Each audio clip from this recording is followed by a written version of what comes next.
أقصم به نستبصر السبلا، به منهاج أمتنا، به نتجنب الزللا، هو النبراس يرشدنا، به نستلهم. بسم الله الرحمن الرحيم، الحمد لله رب العالمين، صلى الله وسلم وبارك وأنعم على سيدنا رسول الله. شيخنا، نبدأ الحلقة بسؤال: الجمع بين الآيتين وما تشاءون إلا يشاء الله رب العالمين، وقول الله عز وجل فمن شاء فليؤمن ومن شاء فليكفر، هل بينهما تعارض؟ لا، شوف، سبحان الله، نحمد الله ونصلي ونسلم على رسوله صلى الله عليه وسلم. الأمر كله لله عز وجل، والله عز وجل يهدي من يشاء إلى صراط مستقيم، وإنك لا تهدي من أحببت ولكن الله يهدي من يشاء. من يهدي الله فهو المهتد ومن يضلل فلن تجد له وليا مرشدا.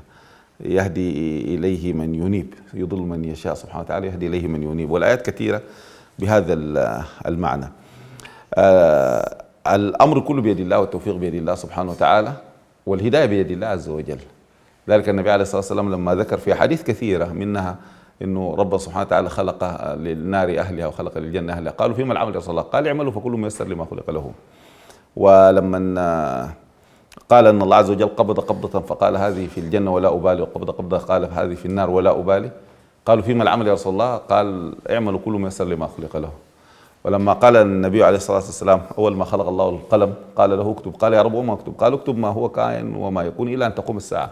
قالوا فيما العمل يا رسول الله؟ قال اعملوا كل ميسر لما خلق له. فالإنسان يعلم أنه الهداية بيد الله سبحانه وتعالى، والأمور كلها بيد الله وتقدير الله عز وجل، وبعد ذلك يعمل وهو محاسب. في قاعدة بسيطة جدا بتيسر الفهم ده. أول حاجة نصطحب معانا إنه إذا ذكر القدر فامسكوا. القدر ده مرات بيكون أكبر من فهم الإنسان. إذا ذكر القدر، وذكروا عن بعض السلف إنه ذكر لأصحابه الكلام في القدر وكده في الجلسة الخاصة، يعني لما مشوا مساجد السوق مشوا يتكلموا للناس، حصلت ضجة وبتاع، فلما جاء سألوا ما عرفوا بعضه وعرض عن بعض يعني. فالتلاميذ قالوا يا شيخنا انت ما الكلام ده، قال لهم لا كده الكلام ده ليكم انتوا يعني. فالقواعد السهله البسيطه انه اي حاجه بقدر الله عز وجل، تقدير الله سبحانه وتعالى. انه الانسان ما هو في اوامر وطاعات، وفي نواهي اللي هي المعاصي، وفي المصايب اللي بتنجي. الثلاثه دي المدار كله عليها، مش كده؟ في الطاعه تتذكر ان الله امرك، تتذكر امر الله عز وجل، يعني ما بتقول إذا قدر لي الله تعالى أن أصلي الظهر سأصلي وإن لم يقدر لي فلن أصلي، ولكن تذكر أن الله أمرك أن تصلي. وفي المعصية تتذكر نهي الله تعالى، ما بتقول إذا قدر الله لي أن أسرق سأسرق وإذا قدر أن لا أسرق لن أسرق، لا، تتذكر أن الله نهى عن السرقة. وفي المصيبة عندما تقع قدر الله وما شاء فعل. نعم. طبعا الحديث قدر الله وما شاء فعل أو قدر الله، يعني يضبط قدر الله وما شاء فعل أو يضبط قدر الله وما شاء فعل، يعني هذا قدر الله عز وجل وما شاء الله تعالى فعل. قدر واللسان يجمعهم الاثنين يعني، وبننساه كثير دي، ولكن قل قدر الله وما شاء فعل. بعد سبحان الله، شوف الحديث ده لما الواحد يقوله كأنما بقى في منجى من الشيطان، لأنه فإن لو تفتح عمل الشيطان، لكن لما تمرق منها تقول قدر الله وما شاء فعل الشيطان بيمشي منك، ما أنت رديت الأمر لله رب العالمين. في كثير الناس يقول الإنسان مسير ولا مخير؟ يعني هو الإنسان مسير بتقدير الله سبحانه وتعالى، ومخير بأوامر الله عز وجل ونواهي الله تبارك وتعالى. لكن حتى المخير مش مخير إنه هنا يعني أنا بالخيار، لا، ما بالخيار. بعدين في ناس بيفهموا كثير الآية اللي أنت ذكرتها دي فهم خاطئ، آية الكهف، فمن شاء فليؤمن ومن شاء فليكفر، دي ما للتخيير بالمناسبة. ايوه، لان ما هو لما نيجي عقوق انا اقول لك كان داير تقعد اقعد، كان داير تمشي امشي، لكن كان مشيت ثاني ما تجينا راجع، معناه ما تمشي، مش كده؟ شوف، كان داير تكتب اكتب، كان ما داير تكتب ما تكتب، لكن كان ما كتبت انا بوريك كده، معناه اكتب يعني. فدي زياده في التهديد يعني، زي اواخر الانسان، سوره الدهر، من شاء منكم من شاء اتخذ الى ربه سبيلا وما تشاءون الا ان يشاء الله ان الله كان عليما حكيما، يدخل من يشاء في رحمته والظالمين اعد لهم عذابا اليما. يعني اذا ما استقمتوا العذاب الاليم، يعني معناه استقيموا، يعني معناه استقيموا على امر الله سبحانه وتعالى. فورد في بعض التفاسير لما نزل قول الله تبارك وتعالى فمن شاء منكم أن يستقيم، قال أبو جهل إن محمد جعل لنا الأمر، فأنزل الله عز وجل وما تشاءون إلا يشاء الله رب العالمين. فهي شوف المعنى كله كده مكتمل، والمؤمن الموفق بس ينظر أين أمره الله بعدين شوف أنت لما تبدأ الله بتم ليك. يعني أنت لما شوف الله قال يضل الله الظالمين، يعني هم ظلموا هم ويفعل الله ما يشاء. هم ظلموا ربنا ضلهم، يضل الله الظالمين. كل من كان في الضلال ومن كان في الضلال فليمدد له الرحمن مدا. اما الذين امنوا فزادتهم ايمانهم واما الذين في قلوبهم مرض فزادتهم رجسا. هم اصلا في قلوبهم مرض، زي في قلوبهم مرض فزادهم الله مرضا، اصلا في قلوبهم مرض فزادهم الله مرضا. يعني الايات يعني كانما الانسان فيه الشيخ حسب من كلامك انه الامر القواعد انه الامر كله بيد الله سبحانه وتعالى، انه القدر فامسكوا فيه.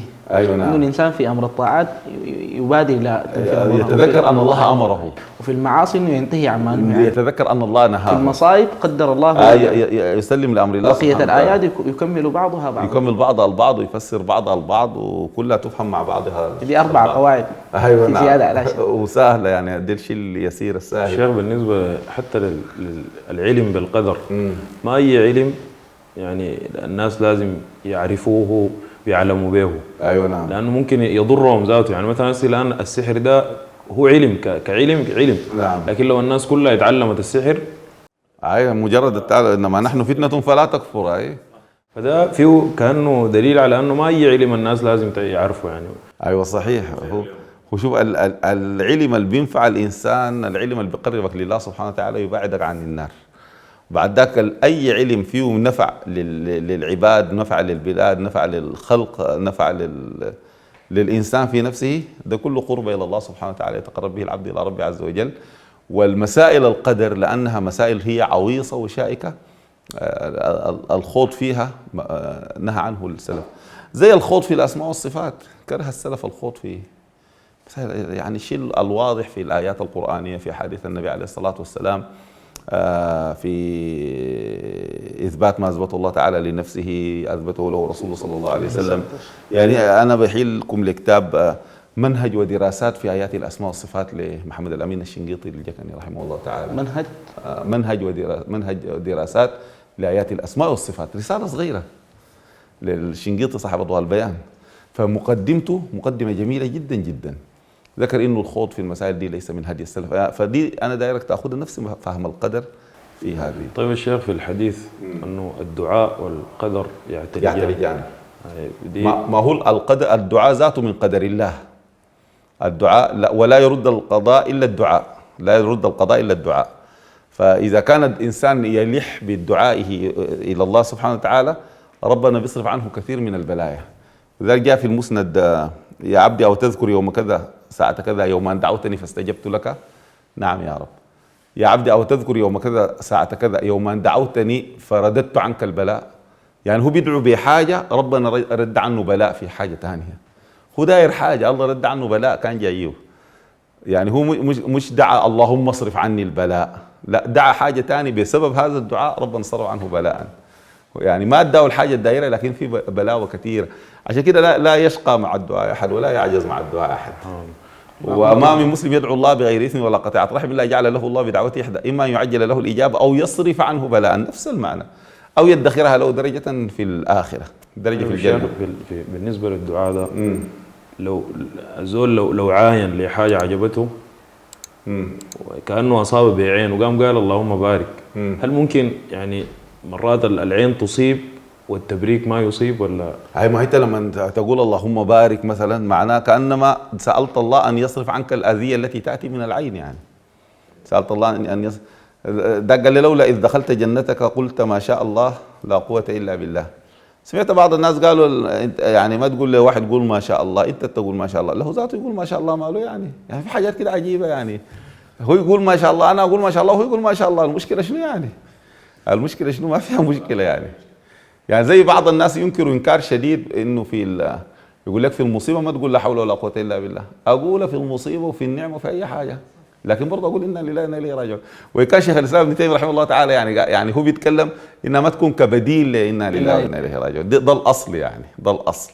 يلا بعض الناس قام عملوها لك انت، اذا واحد جاته مصيبه قلت له كانما وقعت في بدعه. ليه يا اخي؟ اصله لا حول ولا قوه الا برضه بالله. مرة بعدين هي بتذكرك ذاته انه تثبتك يعني. ذكرت حاجه برضه شيخ بتاعت انه السوداني عنده منزول لو ننسى يقول لك صلي على النبي عليه الصلاه والسلام. والصلاه على النبي من ذكر الله عز وجل، داخله في ذكر الله سبحانه وتعالى.